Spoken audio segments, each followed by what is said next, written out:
আজ রান্না করব মুগ পটল। তার জন্য পটল আলুটাকে আগে ভেজে নেব। পটলটা ভাজা হয়ে গেছে, তুলে নিচ্ছি। কড়াইয়ে তেল দিয়ে দিচ্ছি গোটা দারচিনি।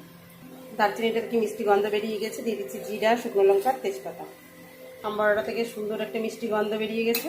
দিয়ে দিচ্ছি টমেটোটা গলার জন্য দিয়ে দিচ্ছি নুন, দিয়ে দিচ্ছি কয়েকটা কাঁচা লঙ্কা, দিচ্ছি আদা কুচি। মশলাটা কষানো হয়ে গেছে, দিয়ে দিচ্ছি ভেজে রাখা মুগ ডালটা। মুগ ডালটা ভালো করে কষিয়ে নেব। ডালটা কষানো হয়ে গেছে, দিয়ে দিচ্ছি গরম জল, আর দিয়ে দিচ্ছি পরিমাণ মতো নুন। আলু পটল ভালো করে সেদ্ধ হয়ে গেছে, এবার ভাজা মশলা ছড়িয়ে নামিয়ে দেবো।